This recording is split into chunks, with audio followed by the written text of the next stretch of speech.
Hi friend, Uma cooking and daily blog চ্যানেলে তোমাদেরকে স্বাগত জানিয়ে আজকের ভিডিওটা আমি শুরু করছি। আজকের এই সুন্দর লোভনীয় রেসিপিটা যদি তোমরা দেখতে চাও তাহলে আমার ভিডিওটা ফুল ওয়াচ করো, আর যদি ভালো লাগে তাহলে লাইক করো, কমেন্ট করো, শেয়ার করো এবং চ্যানেলটাকে সাবস্ক্রাইব করে দিও। পাশে থাকা বেল আইকনটাকেও প্রেস করে দিও যাতে করে পরবর্তী ভিডিওগুলো তোমাদের মোবাইলে পৌঁছে যায়। গরম হয়ে গেছে, এবার আমি এতে ঘি দিয়ে দিব।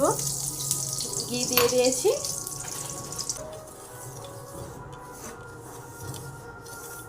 এক প্যাকেট আমি সুজি এর মধ্যে দিয়ে দিয়েছি। এবার আমি জল দিয়ে দিব পরিমাণ মতো। সুজিটাকে আমি হালকা ফ্রাই করেছি। সুজিটাকে ভালো করে আমি সেদ্ধ করে নিব, একদম ড্রাই করে নিব। জলটা পুরোপুরি শুকিয়ে গেছে, সুজিটাও সেদ্ধ হয়ে গেছে। এবার আমি ঢেকে রেখে দিব 5 মিনিটে। 5 মিনিট হয়ে গেছে, ঢাকনাটা খুলে দিয়েছি। এটাকে নামিয়ে একটু ডোয়ের আকার দিয়ে নামিয়ে নিয়েছি। এখনও গরম, আমি ধরতে পারছি না। ঠান্ডা হয়ে গেলেই আমি কাটিং করে নেব। সুজিটা ঠান্ডা হয়ে গেছে, একটা থালের মধ্যে আমি এভাবে সাইজ করে নিয়েছি। একদম হাতে ঘি মেখে, দেখো একটুকু হাতে কিন্তু লাগছে না। এভাবে একদম সুন্দরভাবে আমি প্লেন করে থালের মধ্যে বসিয়ে নিয়েছি। এবার আমি এটাকে কাটিং করব। সরিয়ে দিয়েছি। এবার আমি 1 কাপ জল দিয়ে দিব,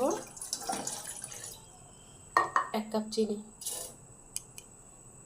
দিয়ে এটাকে ভালো করে ফুটিয়ে নেব।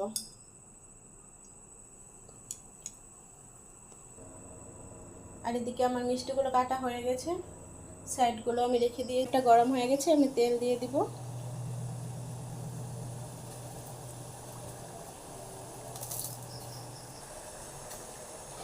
এর মধ্যে দিয়ে দিব 2টো এলাচ।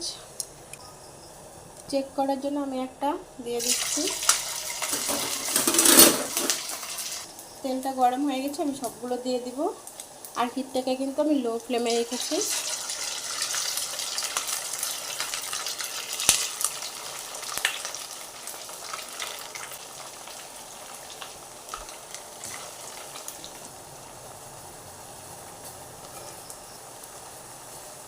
লাল লাল করে ভেজে নিব।